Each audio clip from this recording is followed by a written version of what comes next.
ابھی میں اپنے لاؤنج میں آئی اور لاؤنج میں اپنا کھلار دیکھ کے اور اپنے اسٹڈی میں مجھے بہت ہنسی آئی۔ ویسے میرے گھر کا فرق قسم کا کھلار ہے، کتابیں، کاغذ، اون سلائیاں، کروشیے، سوئی دھاگے، ہر قسم کے آرٹ کا سامان، کاغذ، قلم، برش، رنگ، دواتیں اور بھی بہت سامان، رجسٹرڈ فائلیں، ٹائپ کیے ہوئے کاغذ، کمپیوٹر، ریکارڈرز۔ امی اس سب کو بھی کوئی ستھرا سنبھلا سنورا گھر نہیں کہتی۔ حالانکہ آپ دیکھو، موویز کی طرح کا بنا ہوا بستر، سنبھلا ہوا ہر شے سے مزین باورچی خانہ اور غسل خانہ۔ مگر بتاتی ہوں آج خود کا کھلار دیکھ کر ہنسی کیوں آئی۔ وہ اس لیے کہ اگر کتابیں بھی بکھری ہوں اور کہو کہ ٹھہر کے اٹھاتی ہوں تو امی کو اچھا نہیں لگتا۔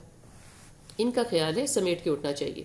یہ امی سے ہی سیکھا ہے کہ کہیں باہر سے آؤ تو تھوڑی دیر بعد ایسے لگنا چاہیے کہ کہیں گئے ہی نہیں تھے۔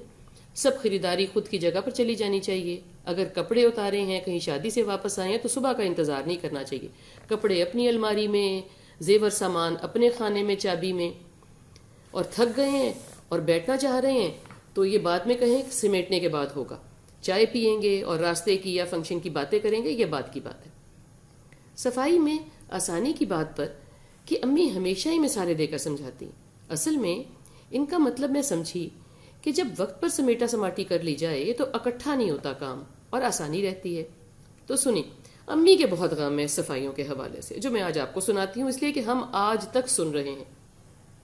ایک جوڑا جو کہ دونوں ہی ڈاکٹر ہیں، ان کے گھر کسی وجہ سے امی کو جانا پڑا، بہت ہی پریشان واپس آئیں، اور آج 39 سال بعد بھی یہاں سے شروع کرتی ہیں کہ اتنے پڑھے لکھے لوگ اور اتنے ملازم گھر میں، اور گھر کا حال دیکھو، جگہ جگہ جالے، جگہ جگہ مٹیاں، اور پردے بھی ادھڑے ہوئے اور لٹکے ہوئے۔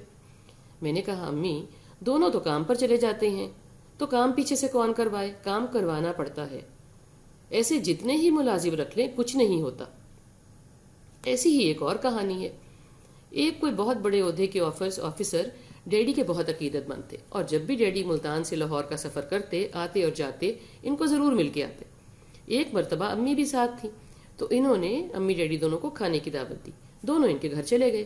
کھانے کے بعد جب واپسی کے لیے چلنے لگے تو امی کو اس کو غسل خانے جانا تھا۔ خاتون خانہ نے کہا میرے کمرے میں چلی جائیں، اور راستہ بتایا۔ امی کوئی 1 منٹ بعد ہی واپس آ گئی اور بہت پریشان نظر آ رہی تھی۔ خیر، کہنے لگی چلیں گاڑی میں بیٹھتے ہیں۔ گاڑی میں بیٹھ کے امی نے بتایا کہ کمرہ اور غسل خانہ اتنا غلیظ تھا کہ مجھے ابک آنے لگے، اور میں واپس آ گئی۔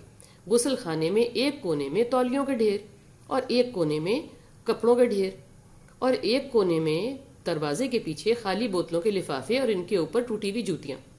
مگر ڈیڈی بولے ان کے گھر میں تو بہت سارے ملازم ہیں، بات وہی ہے، صفائی طبیعت میں ہوتی ہے، اور کام ملازموں سے نہیں ہوتا، کام کروانا پڑتا ہے۔ اب دیکھیں نا، اقتدار کا بھی یہی حال ہے، نوکروں کے آگے چاکر۔ تو حال تو آپ نے دیکھ ہی لیا ہے، اور مستقبل تو آپ سوچ سکتے ہیں۔ اب یہ ہوا ملازموں کا اور مالکوں کا حال۔ اب آ جائیں پیارے امریکہ کی طرف۔ امریکہ میں میری بہن رہتی ہے، کوئی پچھلے 35 سال سے رہتی ہے۔ اس کی ایک بیٹی ہائی اسکول میں ہے، جس کو ہم 12ویں جماعت کہتے ہیں۔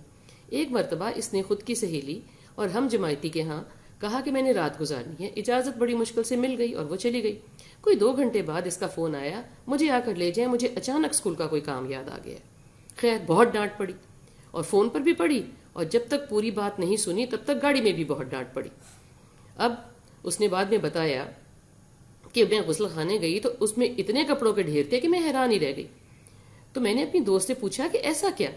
تو اس کی سہیلی بولی کہ میں اور میرے بھائی ایسے ہی رہتے ہیں، ایسے ہی کپڑوں سے نکل جاتے ہیں اور ایسے ہی بعد میں کپڑوں میں گھس جاتے ہیں اور پہن لیتے ہیں۔ یہ ہے ہمارے ستھرے امریکہ اور وہاں کے پلے ہوئے بچوں کا حال، اور ماں باپ کی نگرانی، جس کے ہم یہاں گن گاتے گاتے تھکتے نہیں۔ میں کہنا یہ چاہ رہی ہوں، کسی بات کا بھی کسی بات سے کوئی واسطہ نہیں۔